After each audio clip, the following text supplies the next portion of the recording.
Welcome sa Ani Saga. Ito ang My Hero Academia Episode 1 hanggang Episode 9, full recap. Gamitin lang ang channel timestamp para tumalon sa gusto mong episode. Tara, simulan na natin. Ipinapakita kung paano unti-unting nagiging sobrang powerful ang mga villain. Lumalaki na talaga ang agwat ng power level nila laban sa mga hero. Habang pinaglalabanan ang sitwasyon, paulit-ulit na naririnig ng narrator ang linya. Malakas ang hangin. Dinala tayo sa operational headquarters, doon malinaw ang buong sitwasyon. Napuno ang isang mountain villa ng mga clone toys, mga duplicate na ginawa ni Toga, at pareho ring nangyayari sa isang coffin in the sky, isang malaking lumulutang na kabaong. Dahil sa dami ng clones, sobrang bigat na nito kaya mabilis itong bumababa papunta sa lupa o dagat, panganib talaga. Samantala, tumataas ng husto ang heat energy ni Dobby, aabot siya sa critical point sa loob ng 100 segundo. Papunta doon sina Ingenium at Shoto Todoroki para pigilan siya. Sa ibang bahagi naman, nagkakaroon ng deadlock sa pagitan ni Tomie Shigaraki at habang tumitindi ang laban, lumalakas ng tuloy-tuloy ang impluensya ni All for One kay Shigaraki, at may malaking peligro. Kung magtagumpay silang mag-merge o mag-sync, mawawala ang pag-asa dahil limitado na lang ang mga hero na pwedeng tumulong bilang backup. Ang mga commander sa headquarters, sina Sakauchi, ang head commander, at Labrawa, mataas ang nervyos. Pero may isang game changer na paparating. All Might. Pagkakita kay All Might, tinanong siya ni Sakauchi kung paano siya makikipaglaban dahil wala na raw siyang quirk. Sagot ni All Might, kalmado at determined, huwag kayong mag-alala. Ako si All Might. Nandito ako, at gagawin ko ang makakaya ko. Binabalik sa atin ang eksaktong ipinakita nung huling episode ng previous season, ang armor na ginawa ni Melissa Shield para kay All Might, isang espesyal na suit na ginawa para tulungan siya labanan si All for One. Alam ni All Might kung gaano kahirap sa kanya noon ang kanzai ni All for One, kaya kung may magpapahinto sa laban, siya lang yun, handang magsakripisyo. Ginamit ni All Might ang isang tumitibay na rush attack, parang Red Rush, at tinamaan ng malakas si All for One, pero napakalakas din ng kalaban. Dahil dun, 66% ng kanyang armor ang na-damage. Si All for One naman nagsabi na lagi ng ganito si All Might, habang tumatakbo, ginamit ni All Might ang ability ng mga kalyadong sina Deku at Kaminari, ang Black Pike-like wires, isang imahe ng maraming steel wires, para ipasa ang electric shock ni Kaminari diretso kay All for One, isang taktika para mabagal at masaktan ang kalaban. Naalala rin natin kung paano umalis si All Might sa Amerika at nakilala si Melissa Shield, ginawa niya ang suit at ngayon ginagamit para talagang labanan at pigilan si All for One. Nagpapakita rin si All Might ng iba pang Class A level moves, naglalabas siya ng malalakas na smash attacks, parang Deku Smash na energy, at iba pang combo moves para subukan maabot si Shigaraki at pigilan siyang kunin ang One for All. Sinasadya niyang pang-iinsulto si All for One, sinasabihan siyang maluho at mapagmataas, mga salita na nagagalit talaga ang kalaban. Sa isang punto, sumabog ang galit ni All for One, gumawa siya ng 25 strike combination at nag-repeal pabalik kay All Might na tumama kaya napalayo at bumagsak ng malakas si All Might. Pero hindi madaling sumuko si All Might. Bumangon siya, tinanaw ulit si All for One at marubdob na sinabi, hindi siya nag-waste ng oras o takot. Kung gusto niya, maaari niyang iwan ang laban, pero pinili niyang manatili at labanan. Pinipili niyang gamitin ang oras niya para gawing mahirap ang kalaban. Habang tuloy ang laban, kitang-kita natin si All Might na walang kapaguran sa pagbura kay All for One. Kahit wala na siyang quirk, hindi siya sumusuko. Bigla niyang ginamit ang quirk ni Pinky, Mina Ashido, isang malakas na acid attack na sumunog at some-iron ang malaki kay All for One. Dahil dito, napilitan si All for One na gumamit ng rewind para ayusin ang sarili niya, pero kapalit nito, lalo siyang bumabata. Unti-unting bumabalik sa nakaraan. Kasunod nito, nag-flashback si All Might. Naalala niya ang usapan nila ni Nana Shimura, kung saan sinabi niya na hindi siya naghahangad ng paghihiganti, gusto lang niyang maging symbol of peace. Isang haligi ng pag-asa na magtataboy ng takot at dilim sa puso ng tao. Ngayon, dumating na ang sandaling yun. Wala na siyang quirk, pero handa pa rin siyang lumaban. Naalala rin niya si Midoriya at kung paano niya nakita ang sarili niya sa bata, pati ang pagkikita nila kay Stain. Na nagpaalala kung sino ba talaga si All Might at ano ang tunay na kahulugan ng pagiging simbolo. At sa puntong ito, muling tumindig si All Might, handa siyang magpatuloy laban kay All for One. Naiisip niya, kapag mas malaki ang damage na ibibigay ko kay All for One, mas mapipilitan siyang gumamit ng rewind. At kapag bumalik siya nang bumalik sa oras, mawawala rin siya. Iyon ang kanyang layunin, burahin si All for One mismo sa kasaysayan. Samantala, si All for One naman ay natatawa, iniisip na nasisiraan na ng bait si All Might. Pero hindi nagpapatalo ang dating number 1 hero. Ginamit niya ang iba't ibang quirk ng Class 1A na nakalagay sa kanyang armor, ang thrusters ni Uravity, ang full throttle speed ni Ingenium, at ang agility ni Tentacle at Froppy. Ginamit niya ang mga ito para iliga si All for One sa gitna ng mga gusali at tuluyang pahirapan siya. Pero hindi ganoon kadali. Habang paubos ang energy source ng suit, inutusan niya ang mga ibon ni Koji Koda, Anima, na lumayo at maghanap ng tulong. Sa puntong yun, umatake si All for One nanogram sunod-sunod na light attacks para makatipid ng energy pero saktan pa rin si All Might.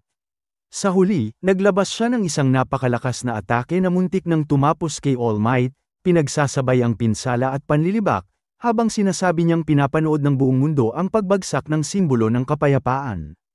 Pero sagot ni All Might, matatag, kahit mawalan ako ng liwanag, basta't kaya nitong bigyan ng pag-asa at ilawan ng iba, sapat na yun.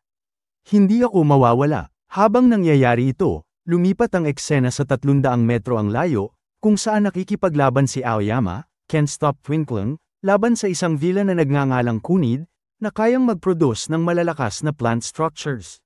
Ang natira na lang na lumalaban, si Aoyama, pero may problema, wala siyang belt para kontrolin ang kanyang laser, kaya mahina ang focus ng kanyang atake.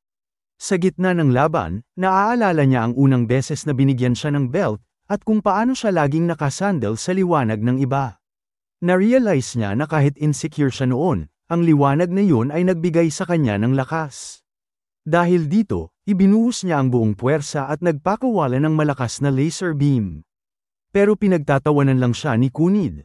Bago pa tuluyang mapasama ang sitwasyon, biglang dumating si Invisible Girl, Hagakure. Ginamit niya ang invisibility niya para i-redirect at i-wrap ang mga laser ni Aoyama, sabay pinasabog ito diretso kay Kunid, isang solidong combo attack. Balik tayo kay All Might, dumating na ang mga ibon ni Anima at dinala nila ang energy na kailangan para ma-recharge ulit ang kanyang suit.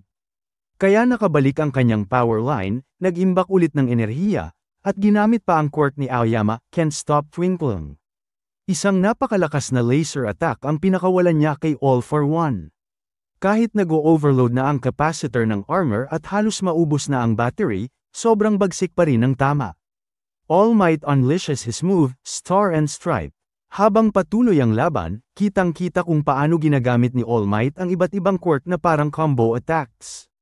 Sinubukan niyang kopyahin ang atake ni Star and Stripe, ginamit din niya ang quirk ni Earphone Jack, Jiro, para i-lock ang galaw ni All for One gamit ang tunog.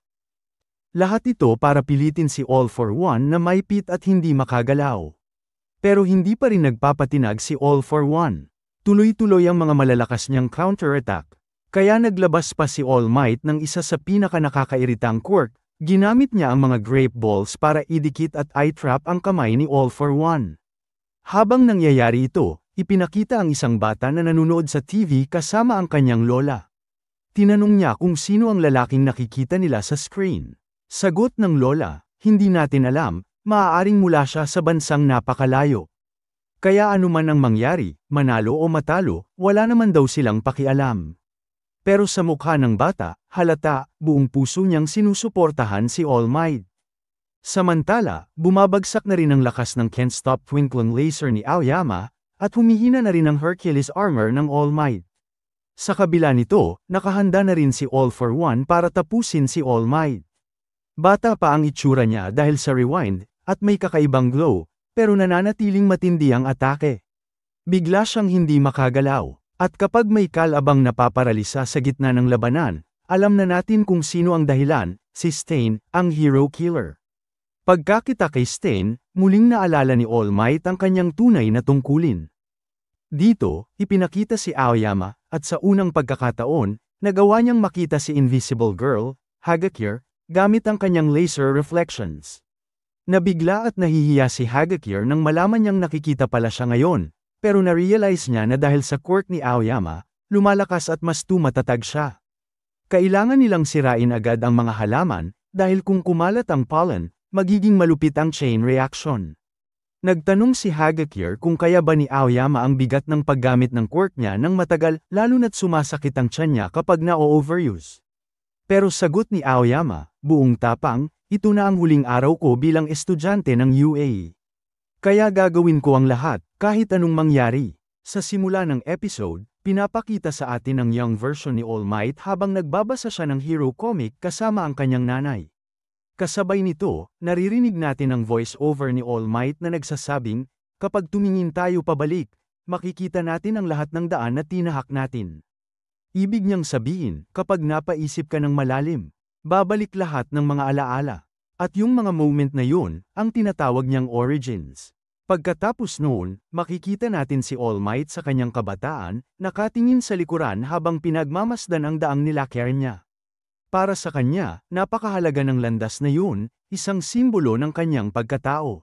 Pagbalik sa eksena, bumabalik tayo sa laban. Dito, si Hercules ay sumabog at si All for One ay nagliliwanag ng matindi. Akala ni All Might na talo na niya ito. Pero hindi pa pala. Si All for One ay galit na galit at handa nang gumanti.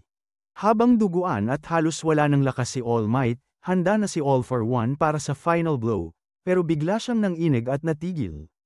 At doon na pumasok ang wild card, si Stain. Sabi ni Stain, lahat ng dugo ay pula, tama ba? Sinubukan niyang tingnan kung pulang-pula rin ba ang dugo ni All for One. Nilasahan niya ang dugo sa bato. At dahil doon, nanghina at di makagalaw si All for One. Sabay binigyan niya ng senadorya si All Might, halika, tapusin na natin to. Habang naghahanda silang dalawa, makikita natin sina Todoroki at Iida na kausap ni All Might. Sabi ni All Might, wala na siyang masyadong oras, kaya kailangan nilang mabilis kumilos papunta sa Ganja area. Sila raw ang last hope ng mga hero, kaya buong tiwala niya ay nasa kanila. Humandar agad ang engine ni Iida, at habang umaalis sila, napansin sila ni Stain. Sinusundan ni Stain ang mga bakas ng laban, mga lugar kung saan nakipaglaban si All Might. Hanggang sa makita niya ang mga patak ng dugo. Inamoy niya ito, at nalaman niyang ito nga ay dugo ni All Might. Hinahanap niya talaga ang dugo ni All for One, at nang makita niya ito, agad siyang nagtungo sa lugar ng labanan. Doon, pinanood ni Stain ang buong laban. Alam niyang kahit gaano kalakas si All Might, mahirap niyang talunin si All for One. Alam din niya na kapag natikman niya ang dugo ni All for One, hindi na siya kayang pigilan ng kahit sino. Pagbalik sa kasalukuyan, hindi makagalaw si All for One. Mabilis na umatake si All Might, at iniisip ni Stain kung gaano katindi ang sakripisyong ginagawa ni All Might, na ibinubunyag pa ang kanyang pagkakakilanlan para lang tapusin ang laban na ito. Ayon kay Stain, ang tunay na bayani ay yung nabubuhay para sa iba. Yung tumutulong kahit delikado, kahit daw ang Diyos, kung mapunta sa katawan ng isang makasalanan. Kailangan pa rin niyang magsumikap para mabuhay. Naalala rin dito ang eksena noon, kung saan sinabi ni Stain kay All Might. Puntahan mo lang ako kapag tunay ka ng bayani. Dahil sa mata ni Stain, si All Might lang ang karapat-dapat tawaging hero. Habang handa silang umatake, bigla namang ginamit ni All for One ang isang quirk na tinatawag na Bloodlet, na nagpalabas ng lahat ng dugo sa katawan niya. Sabi niya, alam niyang ganito ang mangyayari, kaya handa na siya sa laban. Kasi noong laban sa Tartarus, si Stain lang ang nakatakas mula sa kanya. Hinawakan ni All for One si Stain at ginamit ang antigen swap. Para maibalik muli ang dugo sa katawan niya. Sabi pa niya, hindi ko trabaho ang mag-iwan ng mga bakas. Pero kung may naiwan man, gusto ko yun. Pagkatapos noon, sinaktan niya ng husto si Stain at tinapon ito palayo. Bagbog sarado si Stain, habang lumilipad si All for One papunta sa kanya. Para kunin ang kanyang quirk. Sabi niya, kung tutuusin, nakatulong ka rin sa pag-angat ng League of Villains. Noong muntik mo nang patayin si Shigaraki, pinili mong huwag, at doon kami nakapagsimula. Habang nakangisi, handa na si All for One na tapusin si Stain. Habang papunta si All for One para kunin ang quirk ni Stain, bago ito mamatay, nagsalita pa si Stain kay All Might. Sabi niya, marami siyang natutunan tungkol sa pagiging hero dahil kay All Might. Pagkatapos noon, walang awa siyang pinatay ni All for One. Hindi umabot si All Might para mailigtas siya. Pagkatapos, sinubukan ni All for One na tirahin si All Might, pero dumating si Hercules at naging shield niya para protektahan siya. Katulad ni Stain, sinabi rin ni Hercules, All Might, manalo ka at mabuhay. Pagkatapos noon, nakita natin si All Might sa isang eksenang kaharap ang kanyang master. Sinasabihan siya nitong tumayo, pero alam ni All Might na imahinasyon lang ito, ginagawa niya lang ito para palakasin ang loob niya. Lumitaw din doon si Nightay. Hindi niya maigalaw ang kanyang binti, kaya napatanong siya sa sarili kung kaya pa ba niyang lumaban. Naalala niya ang sinabi ng ina ni Deku noon, na huwag siyang mamatay, at protektahan at palakihin si Deku ng maayos. Naalala rin niya si Deku mismo, na nagsabi sa kanya, mabuhay ka, tingnan mo ako. Isang araw ako rin ang magsasabi ng OEM here, at gagamitin ko ang kapangyarihang iniwan mo. Dahil doon, muling tumayo si All Might. Sa isip niya, hindi pa tapos. Hindi pa ako patay. Habang sinasabi niya yun, ngumiti siya ng isang matinding ngiti, yung klaseng ngiti na punong-puno ng determinasyon. Samantala, ipinakita rin ng Sky Coffin na patuloy pa ring bumabagsak. Dahil sa dami ng duplicate ni Twice, sobrang bigat na nito. Sa paligid, unti-unti nang naglalaho ang iba't ibang kopya, nawawala na sila na parang alikabok. Ipinapaliwanag ni Hatsume na pwede pa raw nilang itaas muli ang Sky Coffin at paliparin ulit ito. Habang tumatagal, papalapit si All for One kay Shigaraki. Nasa range na siya nito. Sabi ni Sukauchi, kahit paano ay nagawa ni Midoriya na pigilan si Shigaraki sa close range, isang bagay na halos imposible. Pero dahil malapit na si All for One, at dala pa niya ang Sludge Quirk, maaari na niyang hilahin si Shigaraki pabalik sa kanya. Unti-unti nang nawawasak ang balanse ng laban. Balik kay All Might, sinabi niyang baka kaya pa niyang lumaban kay All for One, at muling sumigaw para hamanin ito. Sa puntong ito, plano ni All for One na tuluyang hilahin si Shigaraki papunta sa kanya upang matapos ang transfer ng maayos, kahit wala si Deku. Ngunit biglang ipinakita si Shigaraki, lumalabas ang sludge sa bibig niya. Galit na galit siya, at sumigaw, huwag kang makialam sa amin. Sa isang iglap, naputol ang koneksyon nila ni All for One. Alam ni All for One na mangyayari ito, pero imbes na mainis, ngumiti pa siya. Ayos lang, sabi niya, pupunta na lang ako sa kanya. Pagkatapos ay lumipad siya papunta kay All Might. Si All Might naman, kahit sugatan, ay nakangiti pa rin. Kasunod nito, ipinakita ang laban ni Deku. Sa kabilang eksena, pinapakita kung paanong kinuha ni All for One si All Might, itinataas siya at tinutukso pa. Ang pangit ng mukha mo, All Might, sabi niya. Tingnan mo kung anong klaseng hero ka. Ikaw ang dahilan kung bakit naligaw ang mga batang ito, akala nila alam nila ang tama. Samantala, habang patuloy ang laban ni Shigaraki at Deku, sinabi ni Shigaraki kay Deku, dapat mong puntahan si All Might. Iligtas mo siya. Tinulak pa niya si Deku, parang pinapalayas. Habang busy ka, pupunta ako sa kanila, at tatapusin ko silang lahat. Nakita ni Deku mula sa malayo si All for One, bitbit si All Might na parang laruan. Napatigil siya, bumalik sa isip niya lahat, ang mga araw ng training, mga payo, at lahat ng ginawa ni All Might para sa kanya. Ngayon, nakikita niyang halos patay na ito. Napuno ng galit si Deku. Tiningnan siya ni Shigaraki at ngumiti. Akala ko hindi ka iiyak, sabi niya, pero umiiyak ka pala talaga. At doon, nagpatuloy ang kanilang matinding labanan.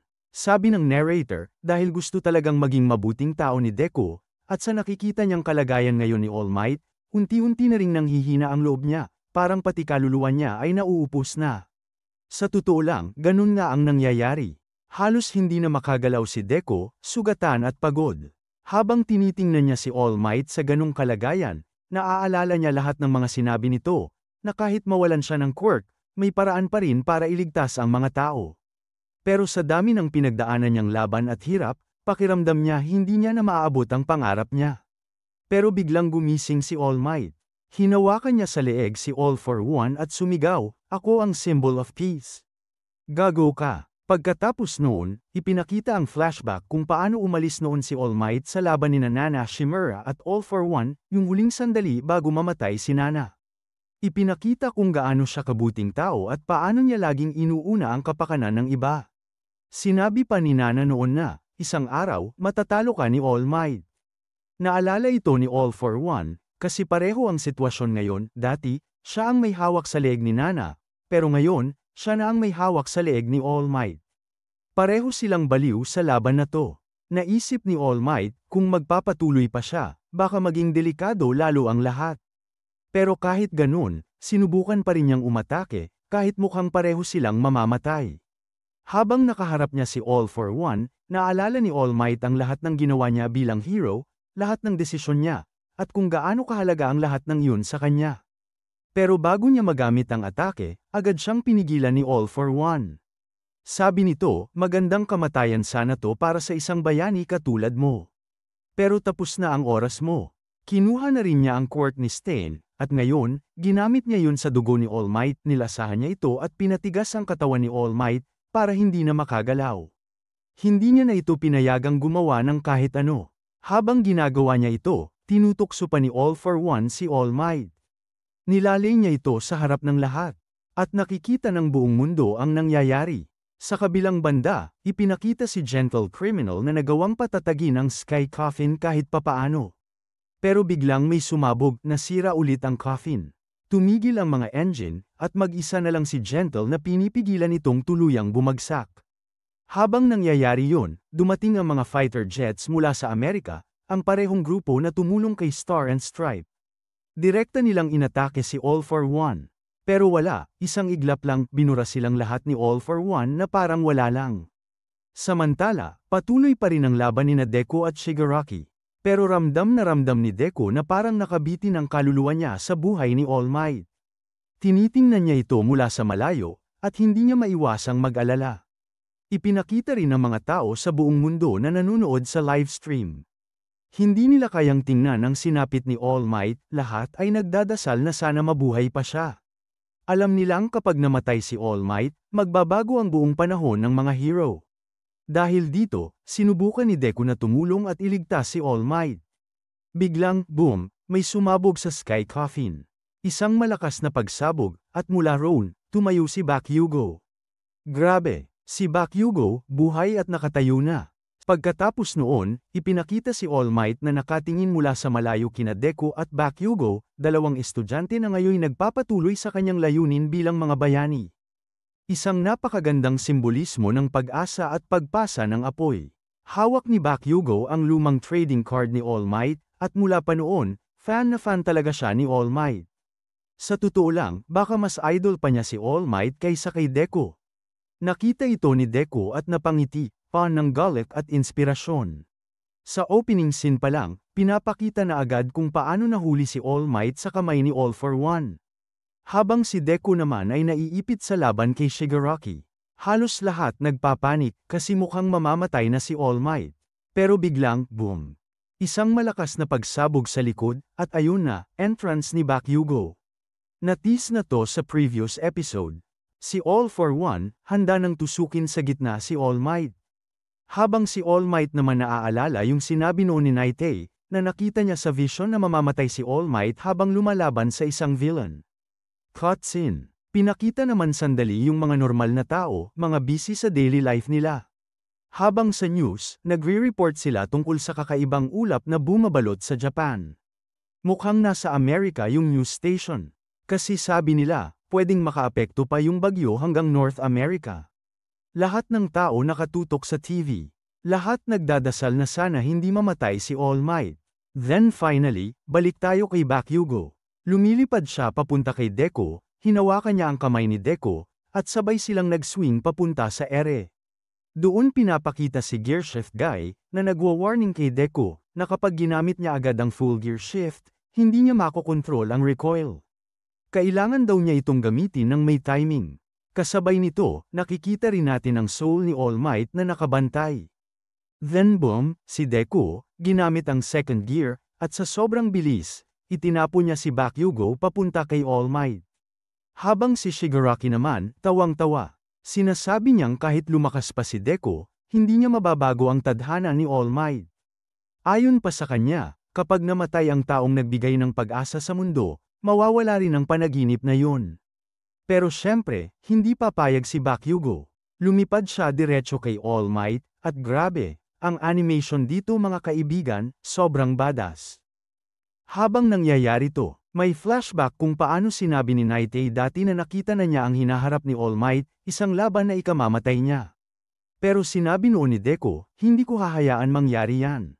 At kahit si Nightay, kahit nakita niya yung vision, may tiwala siya na may mga taong hindi basta sisuko. At naniniwala na hindi mamamatay si All Might. At oo, mukhang may dasal nga talagang dininig. Si Bakugo, finally, nakarating kay All Might. Nagulat si All for One, hindi niya inexpect na maaabot siya ni Bakugo sa oras. Naalala natin yung sinabi ni All Might noon. Kapag nagkaisa si Deku at Bakugo, walang makakapigil sa kanila. Tiningnan ni All Might si Bakugo, at sinabi niya, "Ikaw ang mananalo." At sa dream world ni All Might, kinausap siya ni Nightay, sabi niya, "Tapos na ang pangarap mo, pero nabago mo ang hinaharap."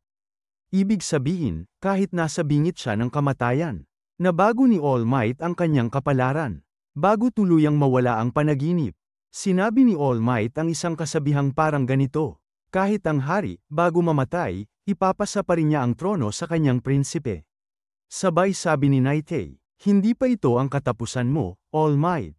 Pagbalik sa realidad, nakikita natin si Bakugo habang inaalalayan niya si All Might, lumipad sila palayo habang pinapanood ng buong mundo sa TV.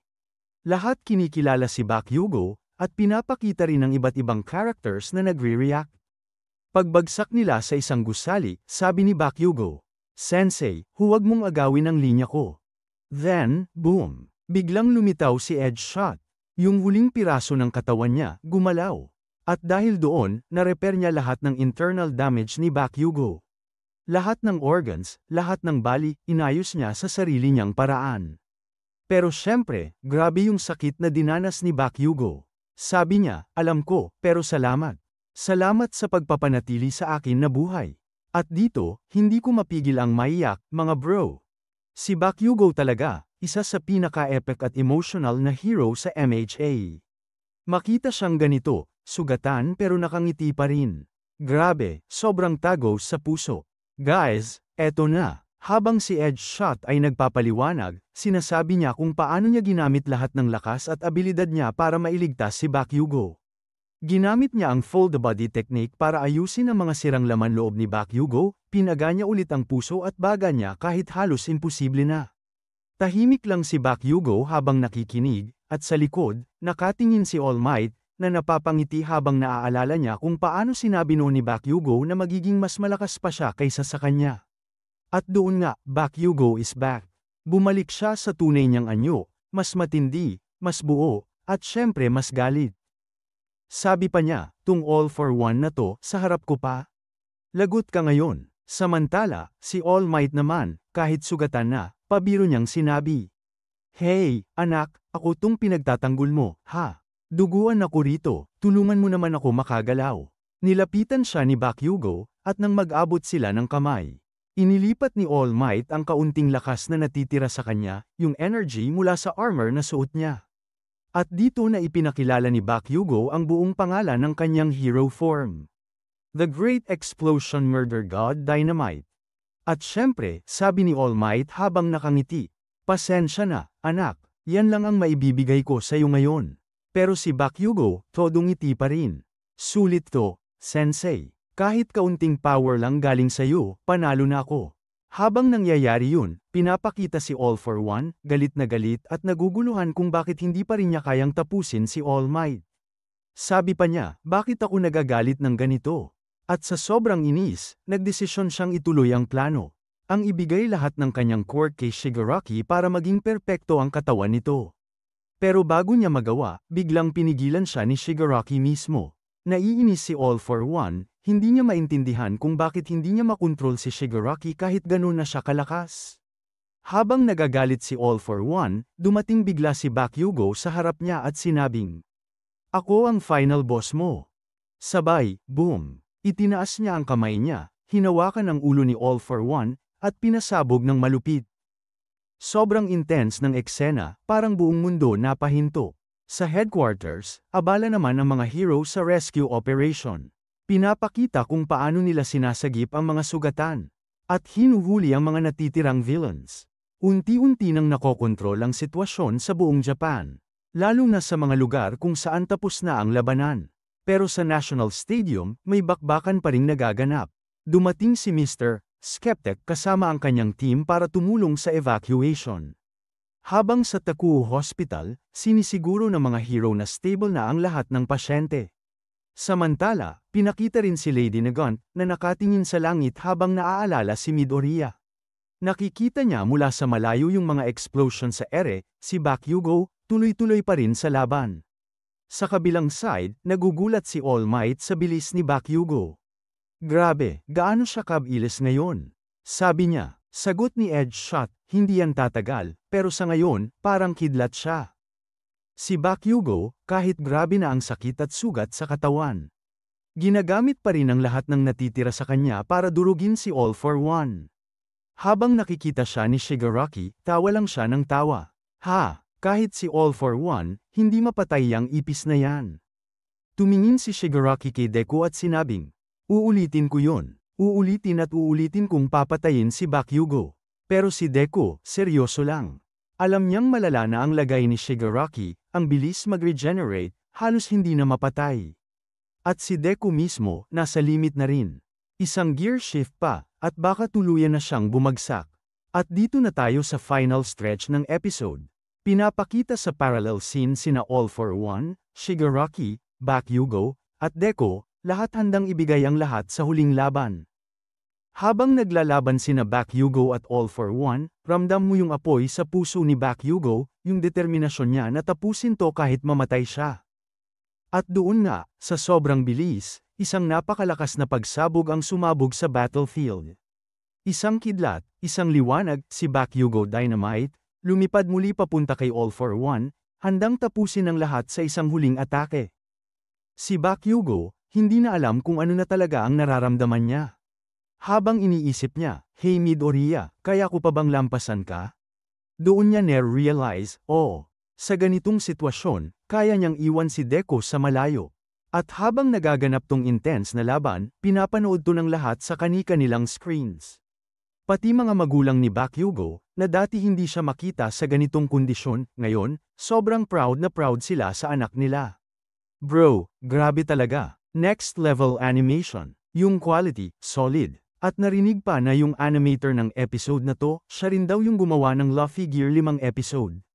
Kaya pala ganito kaganda, man. Habang tuloy ang laban, iniisip ni All for One, paanong ganitong maliit na bato, naging malaking sagabal sa akin. Paano siya mas malakas pa kay All Might? Pero oo nga, si Bakugo yun hindi mo siya basta-basta malalampasan. Tapos bigla, si All for One bumabalik sa flashback niya, naaalala niya yung moment nung sinuntok siya ng gear shift. At ngayon, ramdam na ramdam niya ulit yung aura ni gear shift sa loob ni Bakugo. At dito na, si Bakugo bumanat ng isang malupit na attack kay All for One. Grabe yung impact, hindi na makapalag si All for One. Galit na galit siya, pero hindi na niya may kaila, tapos na siya.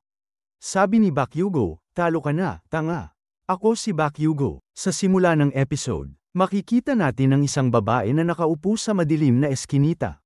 Umiinom ng alak mag-isa. May 2 tao ang napadaan at napansin siya, pero bigla niya silang sinigawan at pinalayas. Kita sa itsura niya na hindi maganda ang kalagayan. At halata rin na buntis siya. Pagkatapos nito, nag-cut ang scene. Papunta sa ilalim ng isang tulay, kung saan makikita nating nakahandusay ang 2 bata. Pagbalik ng eksena, ipinapakita naman sa atin ang history ng quirks, kung paano unang lumitaw ang isang batang may kakaibang liwanag sa katawan. Na siyang unang glowing baby. Mula noon, nagsimulang lumabas ang mga bata na may mga kakaibang kapangyarihan. Ang iba ay ipinanganak na may quirk, at ang iba naman, nagkakaroon lang pagdating ng puberty. Dahil dito, nagkaroon ng malawakang investigasyon tungkol sa mga meta powers. Saan ito galing, at paano ito naipapasa? Hanggang sa dumating ang panahon na nahati ang sangkatauhan sa 2 uri. Ang may quirk at ang walang quirk. At doon na nagsimula ang gulo sa lipunan. Ipinakita rin ng isang grupo ng tao na nag-uusap tungkol sa mga meta-humans. Bigla na lang, may lumitaw na isang bata. At siya pala si All for One. Akala ng mga tao, isa lang siyang ordinaryong bata, pero ilang segundo lang. Lahat sila ay tinamaan ng misteryosong atake sa ulo. Pinatay sila ni All for One. Lumabas na ang batang ito ay may kakayahang magnakaw ng kapangyarihan na nakuha niya mismo sa kanyang ina. Mula pagkasilang pa lang, iniisip niya na lahat ng nasa paligid niya ay pag-aari niya. At kapag may pumipigil sa kanya, sinisira niya ang mga ito.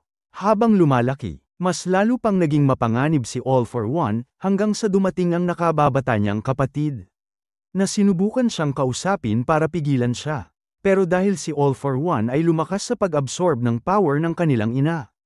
Ang kapatid naman niya ay mahina at maliit. Sinipa pa nga siya ni All for One, pero kahit ganun, alam niyang may koneksyon sila bilang magkadugo. Pagkatapos, sa isang tabi, nakaupo si All for One kasama ang kanyang kapatid. Nagtanong siya, ano yang binabasa mo? Sagot ng kapatid, hindi ako marunong sa mga malalalim na libro, pero ito, comic book, ang tawag. Maganda siya kasi may mga drawing, kaya madali basahin. Sabi pa niya, may hero dito sa story. Gusto kong maging kagaya niya. Ngumiti si All for One at nakisali sa pagbabasa. Lumipas ang 3 taon, at ipinakita muli ang magkapatid na mas tumanda na. Sinabi ng nakababatang kapatid, na dama-dami na ang mga taong ipinanganak na may quirk, at sa balita, pati sa India, may 50 metahumans daw na ipinanganak sa loob ng 2 linggo lang. Ngayon, nagsisimula ng mag-glow si All for One. Ipinagmamalaki niya na nangongolekta siya ng mga kapangyarihan mula sa mga taong may quirk. Sinabi pa niya, sa comics, may tawag dyan, One for All at All for One. Magandang pangalan no, yung mga hero, lumalaban mag-isa, tinatago ang identity nila. Pero karamihan sa mga tao, lumuluhod sa takot. Kaya gagawa ako ng mundong para lang sa akin. At dito nagsimula ang malupit na vision ni All for One. Nakontrolin ang mundo. Pagbalik sa kasalukuyan, mas tumanda na ang magkapatid. Nag-away sila. Sabi ni All for One, sumama ka sa akin. Magkakampi tayo. Pero tumanggi ang kanyang kapatid. Hindi dapat gamitin ang meta power sa pansariling kagustuhan. Ngunit tumawa lang si All for One. Ang lungkot naman, wala ka kasing kapangyarihan, kaya walang seryosong titingin sa'yo. Sinabi pa niya, ang pangarap ko ay nagiging totoo na, isang mundo na wala ka. Hinawakan niya ang kanyang kapatid at sinabing, pero importante ka pa rin. May nakuha akong quirk na bagay sa'yo. Pagkatapos, itinanim niya ang kapangyarihan sa katawan ng kanyang kapatid. At binigyan ito ng bagong pangalan, Yoichi. Pagkatapos nito, dumating ang 2 tao. Para iligtas si Yoichi, pero hinabol sila ni All for One, at biglang lumabas si All for One. At parang, bigla na lang sumabog ang lahat. Yung lalaking tumakas habang karga si Yoichi, titig na titig siya sa mga mata nito. Pagkatapos biglang nag-cut ang eksena, at muli nating nakikita si All for One. Sabi niya, ano ba talaga ang kinuha ko sa kanya? Ano bang ginawa ko para mapasunod si Yoichi sa akin? Pinilit ko lang ba sa kanya yung kapangyarihang ayaw naman niyang tanggapin? Kaya ba nagkagulo ang lahat? O baka yung meta power na dapat ibibigay ko sa kanya, na wala na rin? Hindi pa niya naranasan ito dati. Ginamit niya lang naman ang sarili niyang kapangyarihan para i-check kung may meta ability si Yoichi, pero wala. Pagkatapos, bumalik ang eksena kay Yoichi na tinatakbo ng isang lalaki. Tinanong siya, bro, hinawakan ka ba ni All for One nung natalo ka sa laban? Sagot niya, tahimik ka na lang, sabihin mo na lang sa akin ang resulta. Yun pala si Bruce. Sabi ni Bruce, may kakaiba sa katawan mo nitong mga araw na to. Pero may maganda ring nangyari, may 2 bagay na nakikita ko sa loob mo. Una, yung dati mo ng meta power, pero ngayon may dagdag na kakaibang enerhiya. Inaanalisa ni Bruce ang katawan niya, habang iniisip ng kasama niya na baka nga totoo. Sabi naman ni All for One, yung meta power na binigay ko sa kanya, na wala na. Kasalanan ko rin dahil sa kapabayaan ko. Pagkatapos, ipinakita ulit si Yoichi na nagsasabing hindi niya napigilan ang kanyang kapatid. Buhay siya dahil sa kapatid niya, pero tinitingnan nito ang mga tao na parang laruan lang. Sunod, ipinakita kung paano pinatay ni All for One ang napakaraming tao. Habang ginagawa niya ito, sabi niya, Kung nakikita mo akong umiiyak, ibig sabihin na sasaktan ako. Pagkatapos, bumalik na tayo sa kasalukuyang laban. Sigaw ni All for One, anak, tapos ka na. Si Bakugo naman, tawa ng tawa sa loob niya.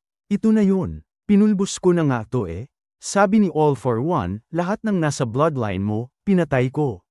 Lahat ng babae, bata, kahit sino pang malapit sa iyo, pinuksa ko silang lahat. Basta naramdaman ko ang dugo mo, winasak ko. Pero napansin niya, iba na ang mga mata ni Bakugo ngayon. May kakaibang tingin, katulad ng isang tao mula sa nakaraan. Kaya nararamdaman niyang may koneksyon nito. Mula noon, lagi siyang humaharang sa landas niya. Alam ni All for One na kung gagamitin niya ang rapping technique para protektahan ang sarili, baka umabot pa siya kay All Might. Pero kailangan din niyang makapunta sa kinaroroonan ni Shigaraki. Hindi niya pwedeng ubusin ang lakas niya ngayon, dahil kapag nakarating siya kay Shigaraki, baka labanan pa siya nito. Kaya kailangan niyang mag-ipon ng natitirang power para makumpleto ang transfer. At dito, biglang nag-transform si All for One. In-unleash niya ang Omni Factor, All for One Goal. All for One Single Purpose. Sigaw niya, sabi niya, ito na. Ibubuhos ko na ang buong lakas ko. Parang rocket, tinulak niya ang sarili pasulong, kahit alam niyang posibleng maging bata ulit ang katawan niya dahil sa sobra-sobrang paggamit ng power. Sugal talaga to, bro. At habang nangyayari ito, si All Might ay nakatingin, alam niyang delikado na. Sabi ni Bakugo, anong ginagawa mo, baliw ka ba? Sa ganyang paraan, hindi ka mananalo. Naalala niya ang nakaraan, kung paanong sa sarili niyang lakas siya umangat, walang tulong ng iba. Si All for One naman, handa nang gamitin ang natitirang power para makapunta kay Shigaraki. Pero sa daan, nakaharang si Bakugo, handang-handa. Sigaw ni All for One, sige. Patayin mo ako, pasabugin mo ako. Pero napansin niyang si Bakugo, hindi pa rin umaatake. Malapit na siya, sobrang lapit na. Bumagsak ang katawan ni Bakugo sa lupa. Ang pawis niya, hindi na explosive sweat, naging normal na lang. Hindi niya magamit ng buo ang quirk niya. Pero confident pa rin si Bakugo. Alam niyang kaya niya. Isa lang naman ang kailangan niya, isang quirk lang. Alam din niya na habang natatamaan si All for One, bumabaliktad ang oras nito, parang nagiging bata ulit. Mas lalo pang nagalit si All for One. Hindi mo pwedeng kunin ang power na yan. Sigaw niya. Pero si Bakugo, full power na. Tumalon siya at naglabas ng isang napakalakas na pagsabog. Grabe, solid na impact at napakalakas na tunog. Sunod-sunod ang atake, walang tigil. Explosion sa explosion, sunod-sunod na blaster attacks. Hindi na makagalaw si All for One. Tuwing susubukan niyang mag-regenerate, sinusunog at pinapasabog na agad siya ni Bakugo. Dahil doon, mas bumabata pa lalo ang katawan ni All for One. Sa huli, nagawang hawakan ni Bakugo si All for One. Naalala niya bigla ang sinabi ni All for One noon, ito ang kwento ko. Pero sumagot si Bakugo, hindi ito kwento mo. Maraming tao, maraming pangarap. Ito ang kwento nating lahat. At sabay noon, pinakawalan ni Bakugo ang isang napakalakas na pagsabog. Grabe, diretsyong tumama kay All for One. Sabi ni Bakugo, wala talagang paraan para matalo ko siya mag-isa, pero kahit papaano, nadala ko siya ng mas malayo. Samantala, si All for One ay hirap na pero pilit pa ring umaabot. Sabi niya sa sarili, kunti na lang, maipapasa ko na kay Shigaraki ang quirk ko. Iyon lang ang kailangan kong gawin. Ginawa ko siyang napakalakas. Kapag nakontrol ko ulit ang katawan at isip niya, magiging akin ulit siya. Hawak-hawak pa rin niya sa isip niya si Yoichi, ang kapatid na matagal na niyang gustong kontrolin.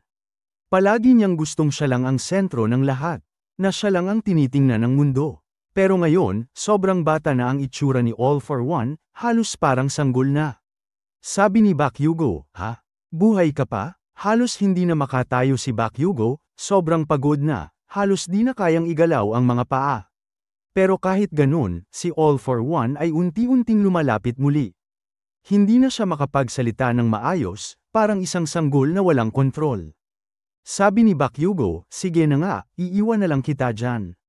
Mawawala ka rin naman. Matutulog muna ako. Pero bigla siyang natigilan. Hindi pwedeng ganito. Sabi niya, muling umatake si All for One, pero sinunggaban siya ni Bakugo, at sa mismong bibig niya, doon niya pinasabog si All for One. Sigaw niya, tapos ka na, all for one. Wala ka ng oras. Pero kahit bata na ang katawan, si All for One ay patuloy pa ring sumisigaw, galit ako sa'yo. Galit ako sa'yo. Hanggang sa tuluyang lumiit ang katawan niya. Lahat ng mga kapangyarihang ninakaw niya, bumalik sa mga orihinal na pinagmulan. At sa huli, tuluyang naglaho si All for One, naging isang maliit na liwanag, at pagkatapos, wala na. Panalo si Bakugo. Tumayo siya, hingal na hingal, at sabi niya, kailangan kong manatiling nakatayo, gaya ni All Might. Ano bang ginagawa mo, ha?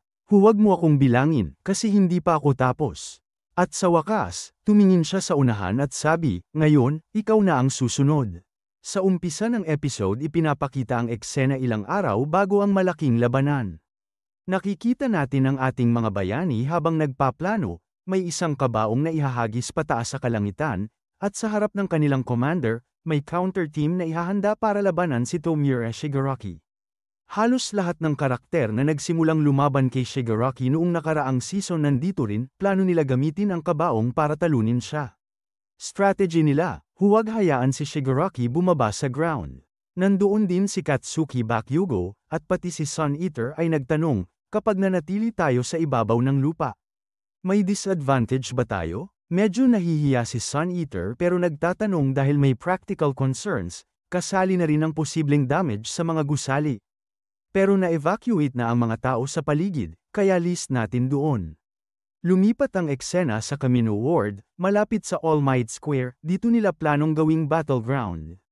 Hindi naman yung mga kalapit na buildings ang important, mas importante ang buhay ng mga tao sa paligid.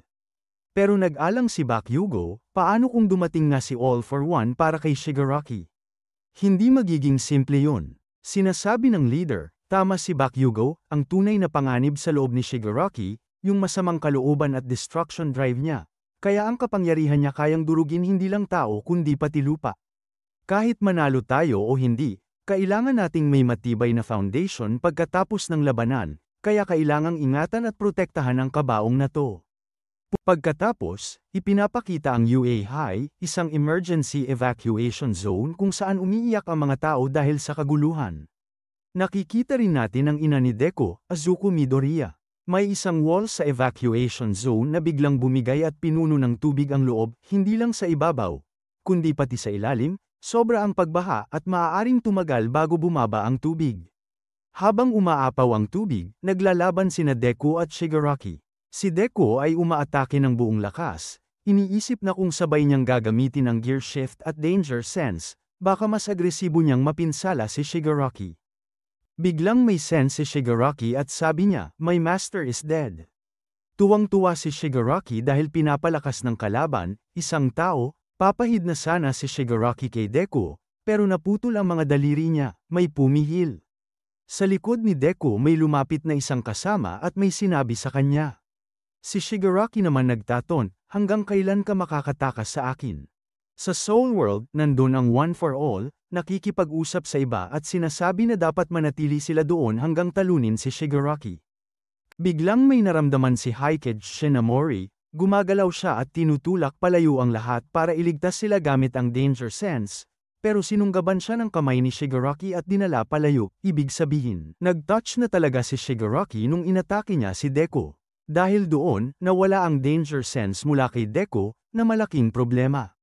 Sabi ni Shigaraki, aha, ito pala ang power na umiikot sa mga user.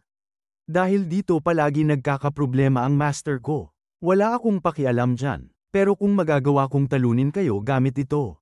Pagbalik natin sa Soul World, nawawala ang upuan ni Shinamori, natutuwa at nagugulat sila dahil sobrang dali nitong nakita at na-penetrate ang kanilang will. Bumalik kay Deku, ginamit niya ang gear shift at Whiplash, o Whiplash-style follow-up, sabay-sabay para atakihin si Shigaraki, parang may itim na chain-type attack. Nakakaiwas naman si Shigaraki. Naintindihan ni Deku na ginagamit ni Shigaraki ang danger sense, kaya mas mapanganib siya. Lumusab si Shigaraki mula sa likod. Tinutukso ni Shigaraki kung nakikita pa rin ba siya ni Deku bilang tao, nababahagi ka pa rin ba sa pagiging tao? Habang inuusig si Deku, napunta siya sa parang gubat dahil sa paulit-ulit na atake, iniisip niya na kung magfo-focus lang siya sa depensa at gagamit ng Whiplash bilang shield, baka maiwasan niya ang panibagong pinsala. Nabasag ang mask ni Deku, ang huli siyang binigay ni All Might. Dumating si Bruce, o Bruiser, sa tabi ni Izuku at sinabing ang mask na yun tumutulong para makahinga sa loob ng alon o sa waves. Pinapayuhan siyang mag-relax muna. Nandoon din ang Mount Fuji, o Mount Fuji motif, sa likod niya, at ang epekto ng gear shift ay malapit na matapos. Sabi ni Bruce, sa ngayon isang quirk lang ang naka-install, ibig sabihin, hindi mawawala ang physical strength niya. Buo pa rin ang one for all sa kanya, hindi hati-hati. Sinabihan siyang maghintay hanggang makarecover. Sa Soul World, pinagdedebate nila na maaaring dapat gamitin nila ang power para makatakas, kasi kung mawala ang danger sense at mahawakan uli ang users, baka hindi na sila makaligtas, isasama sila lahat ng naghahawak kay Shigaraki. Sumunod, pumasok si Shigaraki sa eksena, nakikita ko kayo, plano niyong tumakas. At nag-touch siya sa ground, sinimulan niyang wasakin at durugin ang lupa. Sinabi ni Shigaraki, ano yan? Sa pagtakbo ka lalakas, hindi ko hahayaang makatakas ka. Jijibain kita, pati lahat ng lugar na tatakbuhan mo.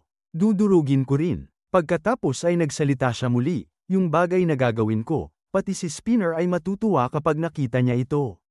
Ibig sabihin, kung magpapatuloy si Deku sa ginagawa niya ngayon, baka magkaroon pa ng volcanic explosion dahil sa tindi ng labanan. Kahit ganun, parang may koneksyon pa rin ang bawat isa sa kanila, lalo na sa puso ni Deku. Naaalala ni Deku ang ilang bahagi ng kanyang nakaraan, at sinabi niya muli kay Shigaraki, hindi, tao ka pa rin. Pagkatapos noon, pinuno ni Deku ng enerhiya ang buong katawan niya. Habang pinipressurize niya ito sa pinakamataas na antas. Pagkatapos, pinakawalan niya ang Fajin bilang isang air blast, at sinundan yun ng isang malakas na Delaware smash na diretso kay Shigaraki. Sa impact ng atake, napansin ni Shigaraki na tinanggal ni Midoriya ang mga decaying soil o lupa na naagnas sa paligid. Pero kahit napansin ito ni Shigaraki, ngumiti lang siya at sinabi, kahit ilang ulit mong gawin yan, ha? Pwede kong hawakan tong mundo ng paulit-ulit. Bigla niyang napansin na hindi na nawawala ang alikabok sa harap niya. At mula roon, lumabas ang whiplash kasabay ng gear shift. Mabilis siyang umatake kay Shigaraki, halos hindi ito makareact. Sa oras na yon, gumagamit si Deku ng smokescreen at gear shift sa low form para manatiling makapal ang usok. Pagkatapos ay lumapit si En, isa sa mga dating users, at sinabi niya, kailangan mong mag-ipon ng enerhiya muna, pero tandaan mo, kayang i-detect ni Shigaraki ang lokasyon mo gamit ang danger sense. Agad na umatake si Shigaraki kay Deku at sumigaw. Nakikita kita, bata. Alam ko kung saan ka mahina. Samantala, sinabi ni Dagger, mukhang ubos na ang oras ng gear shift. Sa pagtingin ni Shigaraki sa balat ni Deku, napagtanto niya kung ano ang plano ni Deku. At kung natuloy lang yun ng direkta, malamang durog na sana siya. Pero tumayo si Deku at sumigaw. Kahit anong gawin mo, hindi ako susuko. Ililigtas ko pa rin ang batang umiiyak sa loob mo. Habang patuloy na iniiwasan ni Shigaraki ang mga atake ni Deku, sumagot siya. Ginagawa mo lang to para ipilit sa akin ang paniniwala mo. Ngunit sagot ni Deku, hindi mo ba nakikita? Kagaya ng nakikita ko ang mga multo. Kaya mo ring makita kung sino ka talaga sa loob. Sinabi naman ni Shigaraki, siguro nakita mo ang puso ko gamit ang one for all, at dahil doon natutuntun mo ako kahit may smoke screen. Sa puntong yun, ipinakita si Nana Shimura, na iniisip ang sinabi ni Deku, na gusto niyang iligtas ang batang yon sa loob ni Shigaraki. Ngunit sabi ni Nana, may mga tao talagang hindi mo na iligtas, Azuko. Bilang isang hero, nakikita mo siya bilang pinakamalaking balakid. Pero hindi mo kailangang lampasan ang balakid na yun, kailangan mo lang siyang pabagsakin sa isang hampas. Gamitin mo ang lahat ng lakas mo. Isang suntok lang, at durugin mo siya ng buo. Ngunit narinig ito ni Deku at sumagot siya. Kung ganun, bakit may lungkot pa rin sa puso niya? Tinakpan lang niya yun, at kung anuman yung panangga niya, babasagin ko yun. Kaya nga ako palaging laban sa daloy. Sa Soul World, nagpakita si Fajin, nagsasabing, ito ba talaga ang gusto nating gawin, ipagsapalaran ang lahat ng pinaghirapan natin para iligtas ang dating kaaway?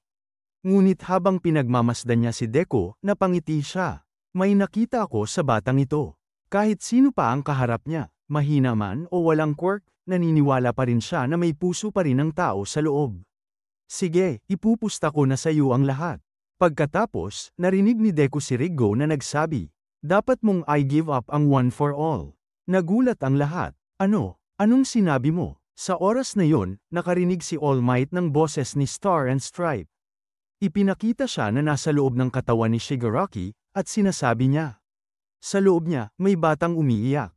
Kasunod noon, ipinakita si All Might, halos sugatan, halos gumagapang. Sabi ni Edgeshot, gising ka na, bro.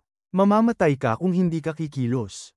Wala akong communicator, kaya di ko masabi kung ano na ang nangyayari, pero ramdam ko, lumalaban pa rin si Midoriya. Nag-isip si All Might, panaginip ba yon? Si Shigaraki, binobombard ng mga suntok ni Deku, ngunit patuloy pa ring lumalaban. Sa isip ni Shigaraki, nakikita niya ang imahe ni Star and Stripe. Hindi ba't nawasak ka na? Paano mo ako nakikita? Si Deku naman, halos mawala ng lakas, patuloy pa rin sa laban. Tinanong niya, gusto mo ba talaga? Second, naisuko ko ang one for all. Sumagot si Fajin, huminahon ka, baka marinig ka niya. Yung black mass na nabuo sa puso ni Shigaraki, puno yun ng galit, puot, at masasamang alaala. Lahat ng yun, nagsanib at nagbigay ng kakaibang lakas sa espiritu niya. Sinabi nila na kahit ni-regenerate ang quirk, hindi rin ito nakapagpagaling sa sugat ni Shigaraki. Hindi ito simpleng physical injury, psychological wound to. At pagkatapos ni Shigaraki na ay absorb ang All for One, mas lumakas siya ng sobra. Hindi namin siya kayang labanan head-on ngayon. Kaya ang plano, umatake mula sa loob, ay transfer namin ang one for all papasok sa sugat na yon, doon kung saan malalim ang pinsala sa isip niya. Para direktang tamaan ang kanyang mind.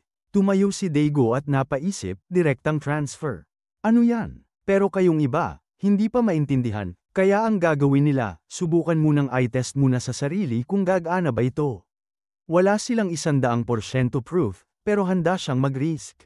Sila ay magkakabit-kabit, may special factor na kapag magkakasama, mas lumalakas sila. At kung maibibigay nila ang power nang hindi talaga binibigyan si Shigaraki, pwede nilang sirain siya ng tuluyan. Sumagot si In, sige, kung kailangan i-test, ako na. Hiling niya, gamitin ang smoke screen, dahil siya ang pinaka-less useful sa ngayon. Pero tumutol si Fajin, siya mismo ang pupunta. Pumasok si Bruce at sabi, Leader, sinusunod ko lagi kayo. Pero sobrang taas ng risk ngayon. Kaya sabi ni Fajin, okay, gamble ito. Ngunit tinitingnan nila si Batang, Deku, hindi pa rin sumusuko.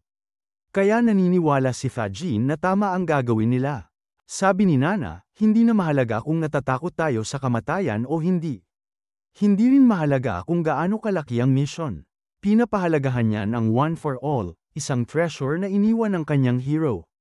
Kaya ipinaliwanag ni Nana, si Izuku ang patuloy na magde-derive ng one for all, siya ang kailangan gumawa ng desisyon.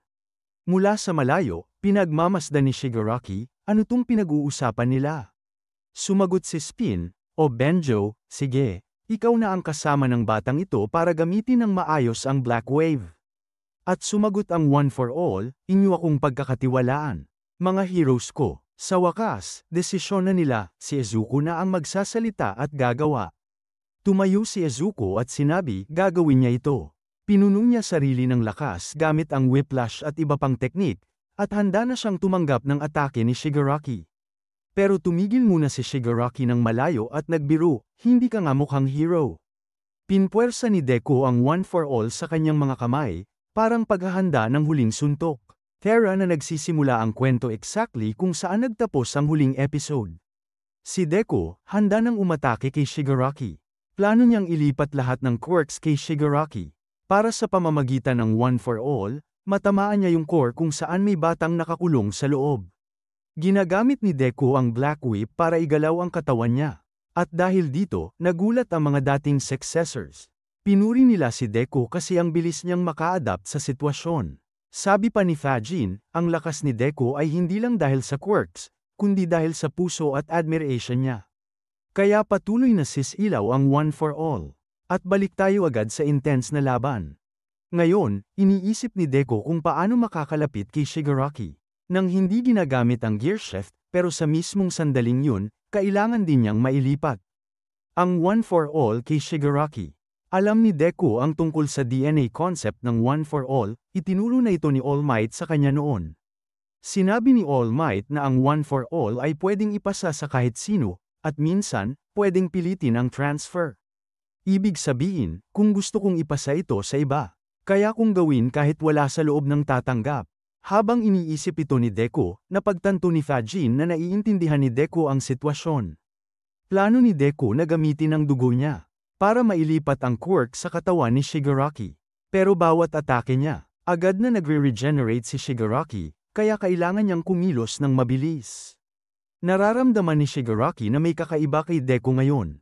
Alam niyang may binabalak ito. Kaya sabi niya sa sarili, kung matatalo ko si Deku, pati bansang to, gugunawin ko. Sabay bigay ng malupit na atake.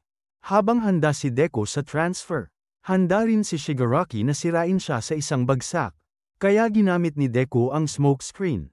Pero nag-aalala si En, kasi kahit may usok, kaya pa rin siyang matrak ni Shigaraki. Habang nag-iisip si Shigaraki, sabi niya, kapag ginamit ni Deku ang quirk niya, tiyak na lalapit yan para protektahan ang iba. Pero biglang, itinataas ni Deku sa ere ang lupa gamit ang Black Whip. Nagulat si Shigaraki, hindi niya inasahang na setup na pala ni Deku ang move na to noon pa. Sabi ni Bruce, simula pa lang, nilagay na ni Deku ang Black Whip sa ilalim ng lupa para magamit niya to kapag kailangan. Grabe, pati si Shigaraki, na-amaze sa plano niya. Biglang may kumikinang sa likod ni Shigaraki, sinubukan niya itong hawakan, pero tela lang pala. Na-realize ni En, yan yung parehong trick na ginamit natin laban kay Lady Nagant. Yung liwanag pala ay dugo ni Deku. Habang nalilito si Shigaraki kung nasaan siya, biglang lumitaw si Deku sa harapan niya. Dala ang One for All sa noo. Matagal ng plano ni Deku to. Ang gamitin ng dugo niya bilang pang-distract. Habang nalilinlang si Shigaraki, nakakalapit siya nang hindi napapansin. Sa tulong ng smoke screen, nagawa niyang makalapit at ibigay ang isang malakas na suntok. Pagkatapos noon, pumasok na si Fajin sa loob ni Shigaraki, siguradong gagawin niya ang trabaho bago siya tuluyang mawala. Makikita natin ang wide view ng labanan. At may aninong lumalapit, sina Dobby at Toga. Habang nangyayari ito, naaalala ni Deku lahat ng motivation at inspirasyon na nakuha niya mula sa mga kaibigan at hero sa paligid niya. Sa loob ng Soul World, nakikita ng One for All na ang mga alaala ni Deku ay sumasanib na sa laban. Sabi ni En, huwag kang huminto, Deku. Kaya mo to. Kahit nadidistract siya, patuloy siyang lumalaban. Naiintindihan ng One for All na, dahil sa koneksyon ng magkapatid. Si All for One at ang essence sa loob ni Shigaraki, nasa critical point na si Deku. Habang sinusubukan ni Shigaraki na pigilan ang lahat, ang mga successors naman ay handang-handa ng makialam. Sabay-sabay silang pumasok, para sa final punch kung saan ililipat ang One for All. Sinubukan ni Shigaraki na depensahan ang sarili, pero si Midoriya, dala ng galit at determinasyon, ay naglabas ng isang napakalakas na suntok. Tumama ito sa core opening ni Shigaraki, pero napansin ni Deku na narepel ang transfer. Gayunpaman, nakikita pa rin nilang nasasaktan si Shigaraki. Sabi ni Bruce, ang lakas ng willpower niya, kaya niyang tanggihan ang transfer. Pero kahit papaano, naipasa natin sina Fajin at Smoke Screen. Kaya naisip ni Deku, hindi pa tapos to, hindi ako susuko. Habang tumatagal, unti-unti niyang nakikita ang mga alaala ni Shigaraki noong bata pa siya. Ibig sabihin, lumalapit na siya sa mismong kaluluwa ni Shigaraki. Hindi na sayang ang effort ni Deku, at ngayon, handa siyang lumaban hanggang sa huling hininga. Pagkatapos nun, ipinakita sa atin ang isang transmission galing sa satellite camera. Dito, makikita sina Hatsume at Lab Brava na nag-uusap kung paano nila matutulungan si Deku kahit napakalayo nila. Kasunod nito, ipinakita na ang UA School ay nakalapag na sa lupa, o mas tamang sabihin, sa ibabaw ng dagat. Dumating din ang Shark Hero, na agad nagbigay ng suporta habang sina Tebita at Simantos ay nagtutulungan kasama ng ibang heroes para ligtas na mailabas ang mga taong nasa loob ng gusali. Pagkatapos nun, bumalik ang eksena sa 6 High School Evacuation Zone, kung saan ang lahat ay nakatutok sa malaking screen na nagpapakita ng live broadcast ng laban ni Shigaraki laban kay Deku. Dito rin nakita si Eri, na agad tumakbo palayo matapos mapanood ang labang yun. Umiiyak siyang nagsabi, kailangan kong tulungan si Deco.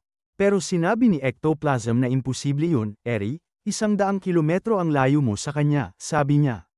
Sinubukan niyang pigilan si Eri dahil sa laki ng pinsala sa lugar, pati na rin sa laki ng laban na naganap. Wala rin masyadong lakas si Eri para gamitin muli ang rewind ability niya. Kaya sinabi ni Ectoplasm, kahit makarating ka man doon, wala kang magagawa. Ngunit sa huli, sabi niya, ang magagawa lang natin ngayon ay magtiwala kay Deco. Habang umiiyak si Eri, lumapit sa kanya si Kota at sinabi, umiiyak din ako, pero naniniwala rin ako kay Deco. Alam nating lahat kung gaano siya kasipag. Lahat sila ay nanunood kay Deco nang may malaking pag-asa at tiwala habang patuloy siyang lumalaban kay Shigaraki. Makikita rin ng mga kaklase ni Deco, sugatan man sila, pero ramdam ang matinding tiwala nila sa kanya. Alam na nila ngayon, si Deco ay naging napakalakas na. Pagkatapos nito, lumipat ang eksena sa Gonja Mountain Valley. Dito, sakay ng helicopter, dinadala si Uravity, o Choco Uraraka, para sa agarang medical attention dahil sa matinding pinsala. Makikita rin si Hawks, sugatan pero buhay. Sunod ay ipinakita si Lady Nagant, na kinakausap ang kanyang ibon at sinasabi kung paano siya natutong magtiwala kay Deco, isang patunay na kahit siya, naniniwala na rin sa bayani. Maya-maya, bumalik ang eksena sa laban. Si Shigaraki ay nagsisimulang maalala muli ang kanyang mga alaala, habang si Deco ay patuloy na naghahanda sa isang matinding suntok. Sunod-sunod siyang bumabanat ng mga power punches, at ang mga successors ng One for All ay tumutulong mula sa loob. Umaatake sa mga bukas na parte ng kalaban. Ngunit tila si Nana Shimura lang ang hindi nakapasok sa loob ni Shigaraki. Doon niya na-realize hindi siya makapasok dahil matindi ang galit ni Shigaraki sa kanya. Sa kasunod na suntok, biglang bumalik si Deco sa suot niyang UA school uniform, at napunta siya sa isang kakaibang lugar, sa bahay ni Shimura. Harap-harapan niyang nakita ang isang anino ng sarili niya, nasa isang heroic form, na nagsabi, kahit balikan mo pa ang nakaraan, wala ka ring mababago. Napagtanto ni Deco na yon ang paraan ni Shigaraki ng pakikipag-usap sa kanya, ginagamit ang anyong yon. Sagot naman ni Deco, oo, baka hindi ko alam ang lahat, pero hindi ako susuko hanggat hindi ko nauunawaan ito.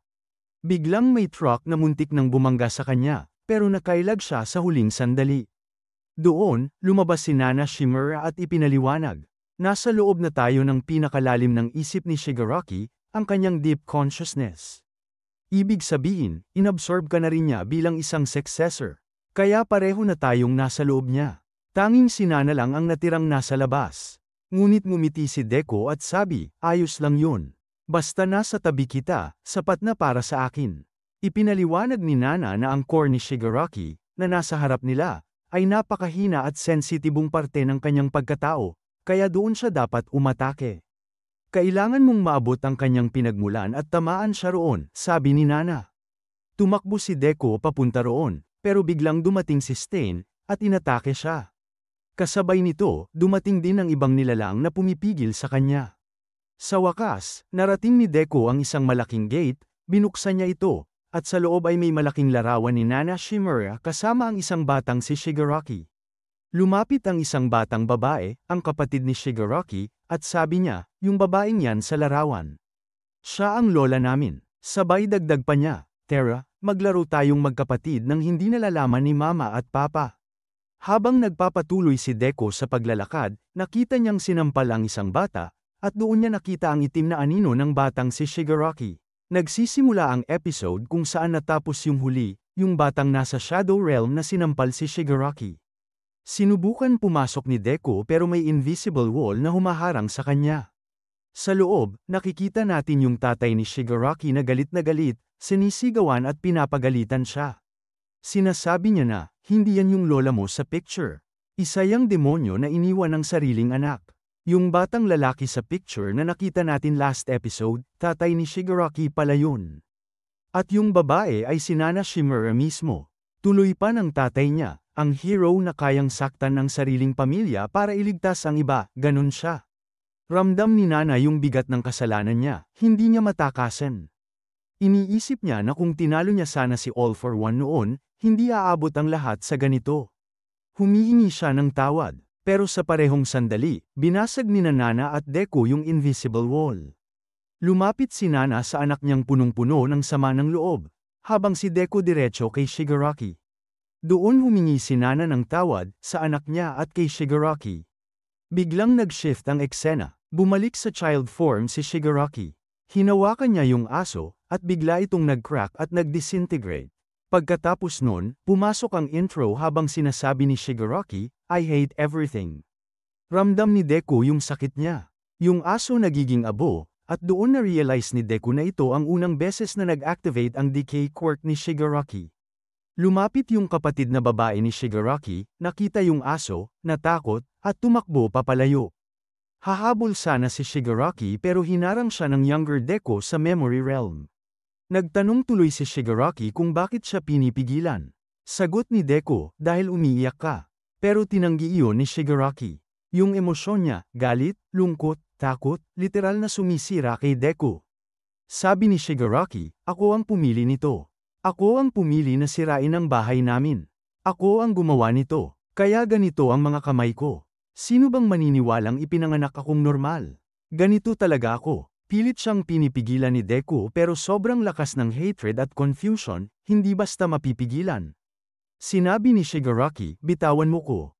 Pero hindi umatras si Deku. Sabi niya, "May humawak din ng kamay ko noon, kaya naiintindihan ko. Kaya nandito ako." Kahit durog na yung mga kamay ni Deku, nakangiti pa rin niyang hinaharap si Shigaraki.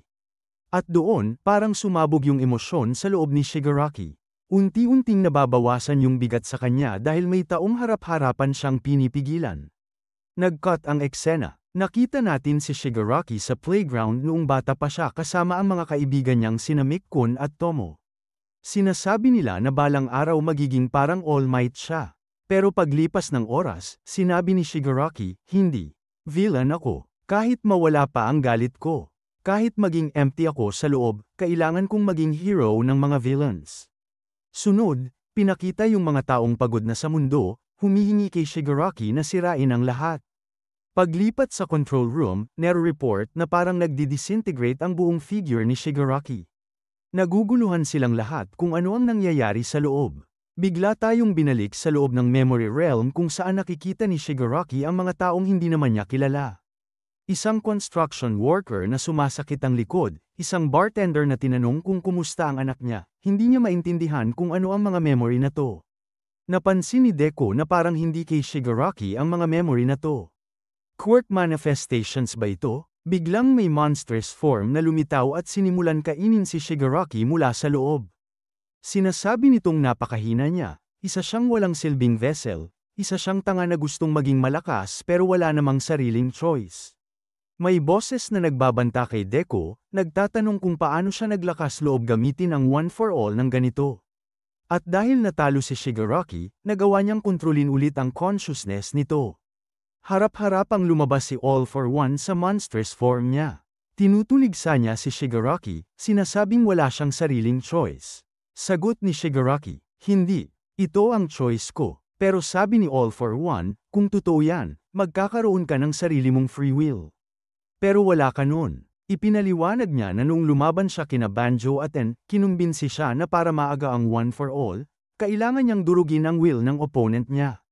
Kaya naghanap siya ng kaluluwang kayang pahinain ang will ni All Might. Kaya hinanap niya ang isang taong puno ng puot. Pagkatapos nun, pinakita yung flashback ng bartender, tatay pala ni Shigaraki.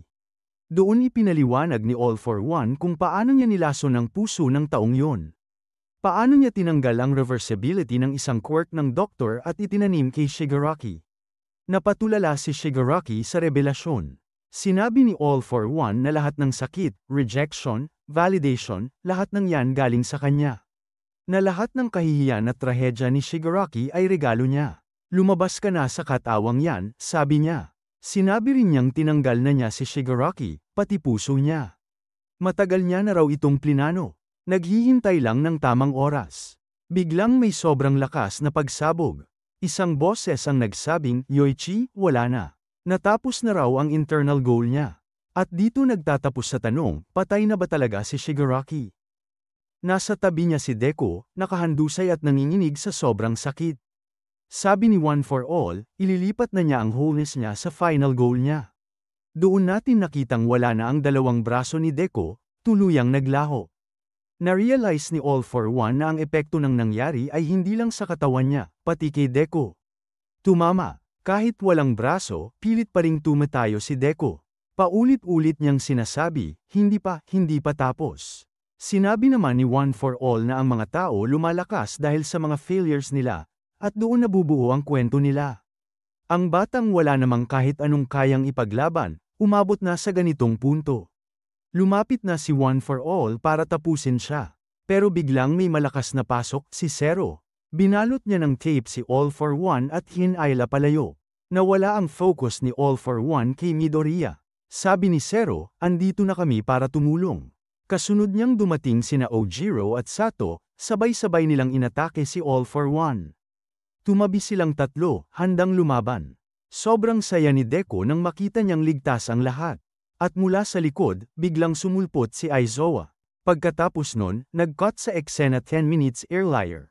Si Present Mike, paulit-ulit sinusuntok yung guardian ni Shigaraki, galit na galit, hindi alam kung nasaan sila o paano sila napunta roon, walang signal. Walang contact. Biglang nagsalita si Aizawa, pinipigil si Present Mike. Doon nila napansin na umiiyak ang guardian. Pero sabi ni Mike, hindi yan umiiyak, no mo yan. Umaambun lang. Naiinis si Present Mike. 2 beses na raw silang hamarang sa landas ni Shigaraki, kaya sinusundan sila nito. Kailangan lang nilang isipin kung paano ito ay activate para makabalik sa front lines. Sobrang galit ni Present Mike at para sa kanya. Wala nang pag-asa ang taong to, 31 taon na at hindi na babalik sa dati. Hindi na tayo UA students. Pero sabi ni Aizawa, noong estudyante pa siya, doon namatay yung bata sa loob niya. Kasalanan natin kung bakit siya napunta rito. Kahit anong halo mo ng puti sa itim, hindi mo yan mapuputing buo. Dagdag niya pa, mga teacher kami. Tungkulin naming protektahan ang students ng UA, kahit ilang taon pa. At biglang nag-open si Tartarus system. Bumalik ang signal. Nakakontak na si Eraserhead sa control room. Tinanong niya si Sukauchi kung makakagalaw na ba si Monoma, pero dinala pala ito sa ospital. Humingi siya ng full details at coordinates ng battlefield. Mabilis siyang nakarating sa frontline, pinagsama-sama niya lahat ng heroes. Sinabi niya na nagsimula ng tumulong si Kurogiri kay Present Mike. Kaya inutusan niya ang lahat ng hero squads, ay evacuate ang civilians.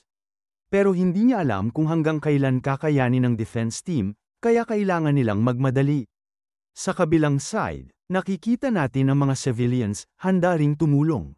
Nagtatanong sila kung pwede ba silang sumama sa front lines. Sobrang na-touch si Aizawa, ang lakas ng loob ng mga tao. Inanunsyo na kontrolado na nila halos lahat ng laban maliban sa isa, sa National Stadium kung saan maraming tao ang natrap dahil kay Igzo. Dumating na ang reinforcement ng heroes at nag-transition na tayo sa present. Phase 3, sinimulan na ni Aizawa. Naglabasan ang napakaraming portal ni Kurogiri. Sabi ni All for One, pumunta kayo dito para talunin ako. Lumapit si Aizawa kay Midoriya, magpahinga ka. Wala kang braso. Hindi alam ni Deku na wala na pala siyang kamay. Nag-cut ulit ang eksena, ilang minuto bago ang present. Dumating si Eri kay Aizawa. Sabi niya, alam kong hindi niyo ako dadalhin sa dangerous places, pero please, dalhin niyo ko kay Deku. Inabot niya ang isang maliit na piraso ng horn niya. Nagulat si Aizawa. Paano mo to nagawa? Sagot ni Eri, tinanggal ko. Kasi natuto na ako. Nag-sorry si Electoplama, sinasabing sobrang bilis matuto ni Eri. Sabi ni Eri, natuto siyang i-control ang powers niya sa mga teacher at alam niyang ganito ang function nito. Please, tulungan niyo si Deku at si Bakugo. Marami na silang naibigay sa akin. Ngayon naman ako ang tutulong. Bumalik tayo sa present. Ginamit ni Eraserhead ang horn ni Eri kay Deku, at unti-unting bumalik ang mga kamay niya. Pero limitado lang ito sa huling 2 to 3 minutes ng damage. At sakto, within that time frame lang nawala ang mga kamay ni Deku, kaya bumalik ang mga ito. Sabi ni Aizawa, hindi kita hahayaang mamatay nang hindi ka man lang nakikita ni Eri. At doon, naluha na si Midoriya. Kahit ako, napa-emotional na. Naglabasan ang lahat ng heroes mula sa mga portal, kahit sugatan, kahit halos hindi makatayo, handa silang lumaban kasama ni Deku. At doon na sobrang naluha si Midoriya. Nagsisimula ang kwento kung saan nagtapos ang last episode. Napagaling na ni Aizawa ang mga kamay ni Midoriya gamit ang rewind quirk ni Eri. Sobrang na-touch si Deku dahil kahit pagod at halos bagsak na ang lahat ng classmates at heroes, handa pa rin silang lumaban kasama niya. Kahit anong hirap at sakit, ang priority ng heroes ay protektahan ang mundo at ang mga tao, at dito natin nakita ang tunay na hero assemble moment. Pagkatapos ng intro, pinakita si All for One. Kitang-kita mong iritado siya sa dami ng nakaharap sa kanya. Sabi niya, noong konektado pa siya kay Shigaraki, dapat naubos na rin siya, katulad ng pag-crush ng One for All kay Tomura at pati ng spirit nito. Pero biglang narinig niya ang boses ng kapatid niya, si Yoichi, at parang nawala o tinanggap niya na ang pagkawala nito. Sabi pa niya kay Midoriya, ngayon ko na-realize kung paano ka pinatatag ng tragedy. Nawala rin ang kapatid ko, tingnan natin kung gaano na ako kalakas. Pumasok si Zero at sinabi niyang kahit hindi kasing bigat ng tragedy ni Deku ang pinagdaanan niya, hindi siya pwedeng sumuko sa bukas habang may laban pa sa ngayon. Biglang nagbukas ang dalawang portal sa likod ni All for One at dumating sina Endeavor at Todoroki, diretsyong nag-fire blast sa kanya. Tapos bumalik tayo sa 5 minutes airliner. Sabi ng panganay ni Endeavor, Dad, kung meron ka pang natitirang lakas, umalis ka na. Hindi natin alam kung anong lagay ni na Mom at Fuyumi. Sumagot si Todoroki, marami pa ring lumalaban. Sasama ako. Balik sa present, gamit ang tulong ni Zero, nakapasok sila Endeavor at Shoto sa battlefield at umatake kay All for One. Dumating din si Present Mike. Pero si All for One, kampante pa rin. Sabi niya, ang dami niyong sugatan, pero wala kayong laban sa akin. Sunod-sunod ang atake ng heroes. Ang dami nila kaya kung iisa-isahin ko magiging 2-hour episode tayo. Nag-transform na rin si All for One sa isang malaking monster form na may napakaraming tentacles. Isang tentacle pa lang, kailangan ng isang dosenang heroes para pigilan. Pero hindi pa rin sumusuko ang mga heroes. Walang iwanan, sabi nila. Lipat tayo kay Midoriya. Gusto na niyang tumakbo para lumaban, pero bagsak ang katawan niya. Sabi ni Aizawa, gumamit ka ng rewind kaya bumalik ka lang bago masira ang kamay mo. Pero ang mga dating injuries mo, nandoon pa rin. Sabi ni Deku, nawala na ang One for All, pati ang lahat ng previous users, nawala. Para siyang si All Might noon, mahina pero may natitirang apoy pa. At hanggat may apoy, lalaban siya. Binigyan siya ni Aizawa ng gamot at bagong damit mula sa evacuation zone. Suot niya ngayon ang All Might shirt, at alam ni Deku kung anong edition yun kaya medyo nakakatawa pero wholesome. Biglang hinawakan ni Aoyama ang kamay niya. Deku, kailangan ka pa namin. Lahat kami, lumalaban para sa'yo. Sa evacuation zone, pinapanood ng lahat ang labanan sa mga screen at online, at lahat nagbibigay ng suporta kay Deku. Itinapon ni Aoyama si Deku forward, pero tinamaan siya ng attack ni All for One. Sinagot niya ng laser blast pero hindi sapat. Sabi ni Aizawa sa portal user, buksan mo ang portal para kay Midoriya. Lalong nagalit si All for One. Kahit gaano pa kayo karami, hindi niyo ako matatalo. Tinire niya si Midoriya pero hinarang yun ng invisible wall ni Hagakure. Tumakbo si Deku papunta kay Shigaraki. Sa tabi niya, gumawa si Momo ng electrified cannon, si Kaminari ang nag-charge, at pinakawalan nila ang missile-type attack, pero walang epekto. Maraming atake ang lumilipad papunta kay Deku pero hinarang ito ng heroes. Deku, tipirin mo ang lakas mo. Kailangan mong makarating kay Shigaraki. Hinayla siya ni Suyo gamit ang dila nito, kasama si Shoji, at sabay siyang inihagis papunta sa direksyon ni Shigaraki. Hinarang ng iba pang heroes ang mga attack na dapat tatama sa kanya. At sa huling segundo, sumugod si Present Mike at binato ang malakas niyang attack diretso kay Shigaraki. Habang nililinis ng mga heroes ang daraanan, pilit nilang ginagawa ng diretso at malinis na path para kay Midoriya. Kailangan niyang makarating kay Shigaraki nang walang kahit anong sagabal. Lahat ng heroes, kahit sugatan na, ginagawa ang lahat para maitulak si Midoriya papunta kay Shigaraki. Samantala, ramdam na ramdam ni Shigaraki kung gaano ka-inosente at maliit tingnan ang mga hero na ito, pero ayaw talaga nilang sumuko. Mabagal na ang galaw nila. Halos bagsak na ang katawan, pero sa mga mata nila, puno pa rin ng pag-asa. Naiinis si Shigaraki dahil para sa kanya. Si Midoriya ay isang loser, pero bakit ganito kalaki ang tiwala nila sa kanya? Habang tuloy-tuloy ang tulong ng mga heroes kay Midoriya, pinapakita rin ang reaksyon ni Hawks habang pinapanood ang live feed. Kitang-kita niya kung gaano katindi ang galit ni Shigaraki habang nakikita niyang paulit-ulit tumatayo ang mga heroes para protektahan si Deku. Kahit si Midoriya mismong halos hindi na makatayo, pinipilit niyang itulak ang sarili niya forward. Pero gaano pa ba ito tatagal? Biglang, bago pa makarelease si Shigaraki ng isang malakas na attack, may naramdaman siya. At dito nag-cut ang scene papunta kay All Might. Sabi ni All Might, kailangan nating mag-isip ng paraan kahit ikamatay na natin. Kailangan nating tulungan sila, kahit papaano. Mukhang may pinadala siyang isang bagay para makatulong, dahil kahit konting tulong lang, mamumulot talaga ng malaking epekto sa battlefield. Buo pa rin ang tiwala ni All Might kay Midoriya. At halos lahat ng tao, ganun din, naniniwala silang kaya ni Deku. Dumating si Iida para ibigay ang posibleng last push kay Midoriya. Naalala niya kung paano siya tinulungan ni Deku noon, kaya ngayon siya naman ang tumutulong pabalik. Kahit ang mga heroes na nakahandusay at hindi na makatayo, pinapanood nilang unti-unting sumusulong si Deku. Ramdam nila, kaya niya yan. Maging ang President ng Amerika pinakita, at galit na galit itong nag-utos, ipadala niyo lahat ng heroes papuntang Japan. Hindi ko na iniintindi kung anong mangyayari sa bansa natin now. Samantala, naririnig ni Midoriya ang lahat ng boses, lahat ng panalangin, lahat ng pag-asa ng tao. At dito pumapasok si Deku sa kanyang final flow. Inihanda niya ang kanyang huling atake, ang ultimate punch, at buong bilis siyang sumugod papunta kay Shigaraki. Isang napakalakas na smash ang pinakawalan niya na literal na nagpahinto sa mundo. Sa moment na yun, naramdaman ni All for One, Shigaraki ang isang bagay, paano ko to hindi nakita? Ang mga parte ng katawan niyang nakakalat ay hindi nagre-regenerate. Iyon pala, lahat ng heroes sa iba't ibang side, sinadya siyang abalahin. Sadyang ginulo ang senses niya, para lang magawa ni Izuku Midoriya ang tamang timing at tamang anggulo para sa finishing blow. At nang pumasok ang spirit ni Yoichi at ng mga previous OFA successors sa loob ni Shigaraki dati, hindi lang espiritu ang nasaktan, pati ang tunay niyang katawan.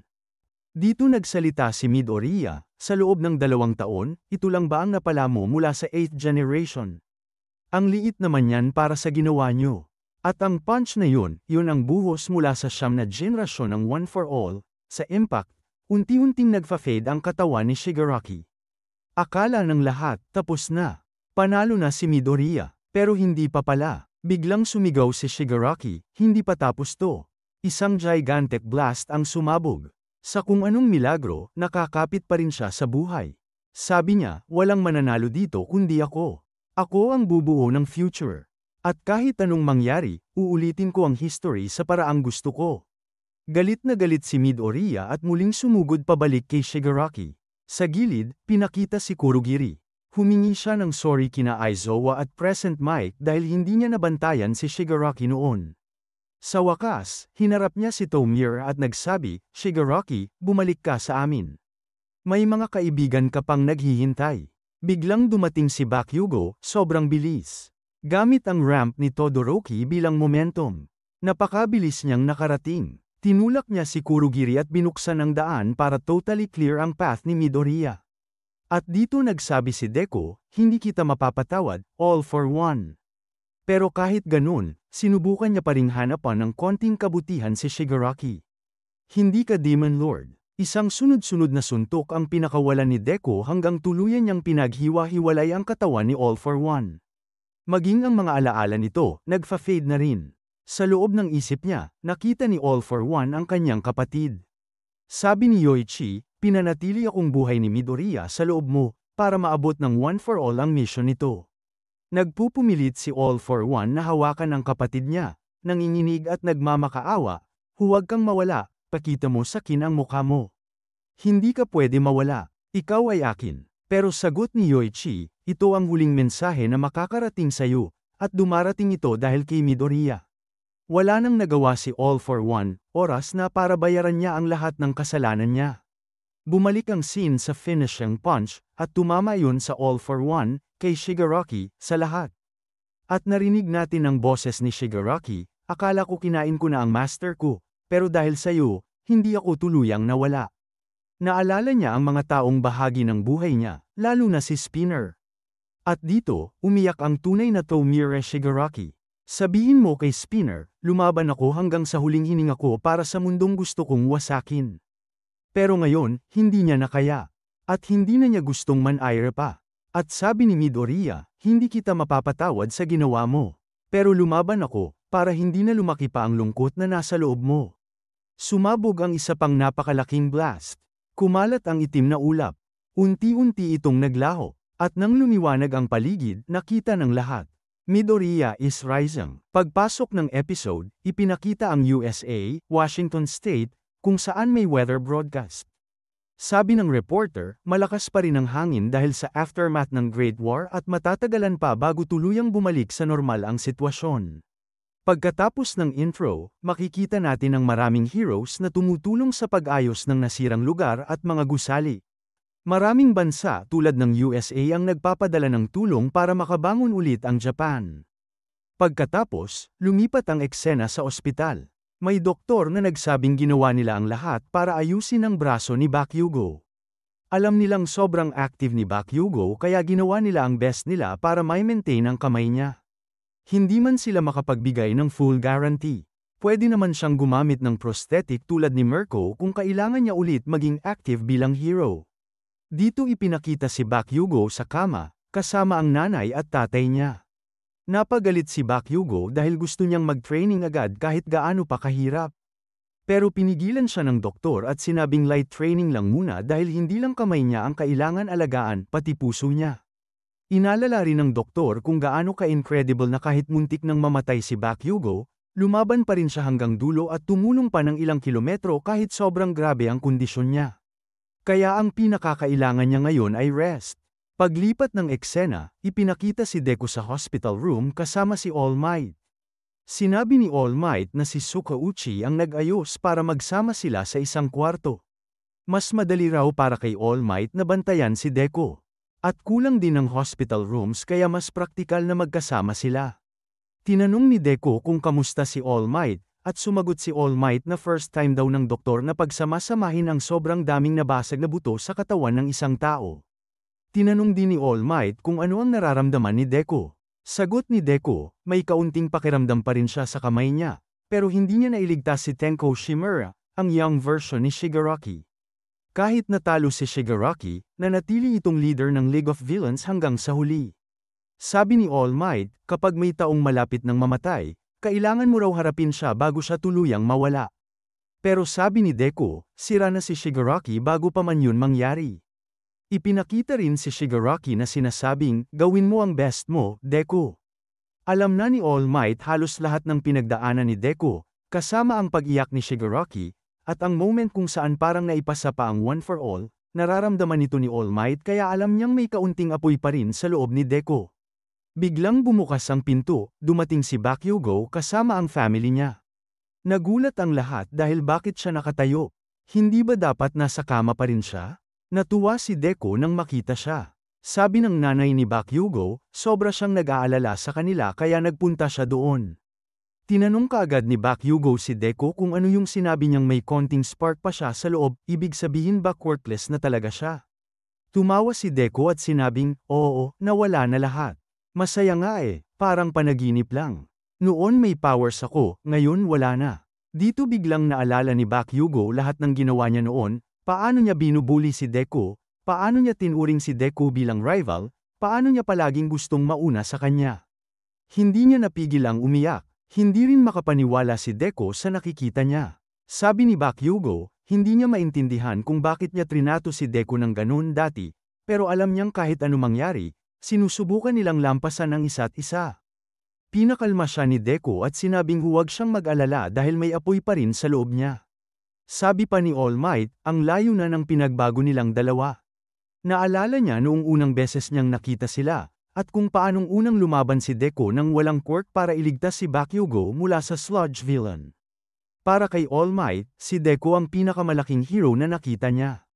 Lubos ang pasasalamat niya kay Bakugo dahil isa rin itong great hero.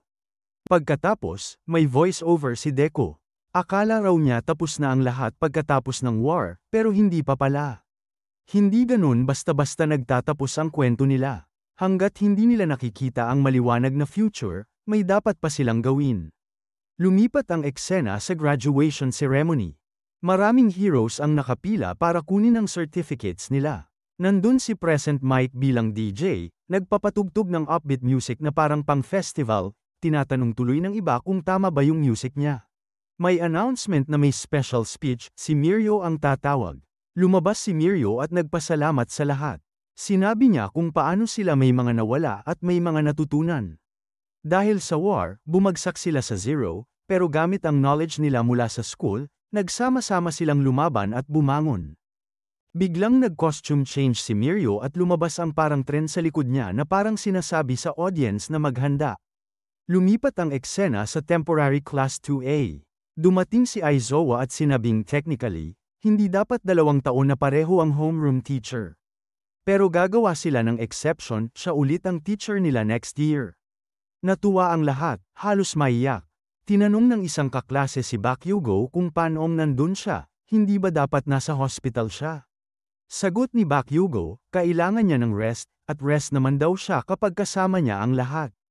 Nag-asaran sila gaya ng dati hanggang sa pinatahimik sila ni Aizawa. Pagkatapos, dumating si Aoyama. Sinabi niyang aalis siya sa UA. Tinangka siyang pigilan ng lahat, pero sinabi niya na dumating siya sa UA dahil pinadala siya ni All for One. Hindi raw siya komportableng tumuloy sa school noong na ganun ang past niya. Kailangan daw niyang sabayan ang papa niya at bumalik sa tamang landas bilang hero. Pero may tiwala raw siya sa lahat at babalik siya balang araw na mas karapat-dapat. Naiyak ang buong klase. Sinabi niya na huwag silang umiyak at nagpakita pa siya ng spark mula sa belt niya. Sabi pa niya, may surprise siya, dahil may dala siyang bagong estudyante. Dito pumasok si Shinso, na na-transfer sa Class A. Nag-cheer ang lahat. Pero sabi ni Aoyama, "Oy, ako yung aalis, sana sakin nakatingin kayo." Habang nagpakita siya ng kaunting sparkle, biglang lumitaw ang invisible girl, literal na nakita nila siya, kaya napatulala ang lahat. Lalo na si Mineta na halos tumalon sa gulat sa ganda niya, kaya pinigilan siya ni Aizawa. Pagkatapos, may rum-ating na girl mula sa Hero Course New Third Year na ang pangalan ay Moata. Nagbigay siya ng announcement, ang second at third year students ay nasa disaster sites para tumulong sa reconstruction. Kaya siya ang magiging leader nila. Sinabi rin niyang retired na si All Might at kailangan nilang mag-travel worldwide dahil intense ang naging war na ituturo pa sa textbooks. Ipinakita rin si Todoroki, na nagtanong kung ano na ngayon ang symbol of hope. Sinabi niya rin sa ganitong sitwasyon ipinanganak si All for One. Tapos tinawag ni Moata si Aizawa bilang Eraserhead at sinabi niyang magka-classmate sila noon. Napa-bad trip si Aizawa at pinaalis na lang siya habang papuri siya ng papuri. Habang naglalakad palabas ang Class A, iniisip nila ang future. Deko, yung pag-head shave mo dati, ginawa mo yun dahil sa injury, di ba? Habang nag-uusap sila, ang dami ring nag-iingay sa paligid. Dito tinanong ni Deku si Todoroki kung pupunta ba siya sa farewell party. Pero mukhang hindi siya makakarating ngayon. Umalis na sila, at pagkatapos nun, ipinakita na ang buong pamilya ni Endeavor. Lahat sila pumunta para makita ang isang tao na binibigyan lang ng ilang minuto bawat araw. Sa loob ng isang glass cage, nandoon si Toya. At oo, mukhang papunta na rin siya sa dulo. Nakikita niya ang buong pamilya niya at tumatawa pa siya, parang sinasabi, "Ano to, tourist attraction ba ako para tingnan niyo ako?" Sabi ni Endeavor, "Nandito ako para pag-usapan ng future. Magre-retire na ako bilang number 1 hero. Gagawin ko na rin naman yun pagkatapos ng war. Pero ngayon, hindi ko na nga kayang tumayo ng maayos." Patay na halos si Endeavor bilang hero. Kahit anong sabihin ng tao, ikaw ay isang hellfire. Paulit-ulit kong pinapanood yung video na yun. Kaya simula ngayon, araw-araw akong pupunta rito. Kakausapin kita. Alam kong huli na ako, pero kaya pa rin nating mag-usap. Sabi ng mga reporter sa tabi, huwag daw sila tumagal dahil na-stress ang puso ni Toya. "Kung galit ka sa amin, sige, magalit ka. Ilabas mo lahat." Lahat sila may sinasabi kay Toya, kaya mas lalo siyang nasasaktan. Sabi ulit ng mga reporter, tapos na ang oras ngayon, bukas na ulit bumalik. Pero bago sila umalis, may sasabihin pa raw si Shoto. Gusto lang daw niyang malaman kung ano ang paborito ni Toya na pagkain. Pero bago pa siya makasagot, sinabi ulit ng mga reporter na nasa limit na si Toya at kailangan na niyang matulog. Sinara nila ang panel at nagsimula ng lumabas ang lahat. Habang palabas sila, bigla nilang narinig ang boses ni Toya, tinatawag si Shoto. At tumutulo ang luha niya. Humihingi siya ng tawad kay Shoto. Pagkalabas, sinabi ng panganay na anak na desidido pa rin siya sa sinabi niya. Hindi pa rin siya makakabalik sa pamilya. Magpapakasal na raw siya sa girlfriend niya, at humihingi siya ng sorry dahil walang wedding. Walang family gathering, magre-register marriage lang sila direkta. Sabi ng panganay, tingin niya nagawa na ni Endeavor ang dapat niyang gawin, at naparusahan na rin siya. Pero sapat na ba yun? Sabi ni Endeavor, i-dedicate niya ang natitirang buhay niya sa pagbabayad sa mga pagkakamali niya. Sumakay na sa kotse si Shoto at ang iba. Habang paalis, sinabi pa ni Shoto sa parents niya na nasa class A siya at okay siya. Mananatili siyang kung sino ang gusto niyang maging. Pag-alis nila, ipinakita naman ng Endeavor team, puro sugatan pero nandyan pa rin at humihingi pa ng pagkain. Pagkatapos, nag-message si Hawks kay Endeavor, at sabi niya, kung may nangyari sa meeting, sabihin mo agad. Kung nag-enjoy ka sa recap na to, huwag mong kalimutang i-like, i-share, at syempre mag-subscribe sa Annie Saga. Marami pa tayong compressed episodes, full recaps, at solid na anime content na siguradong papahukot sa iyo. Binge-watch mo na yan, tuloy-tuloy lang, huwag hihinto. Kita-kits sa next video.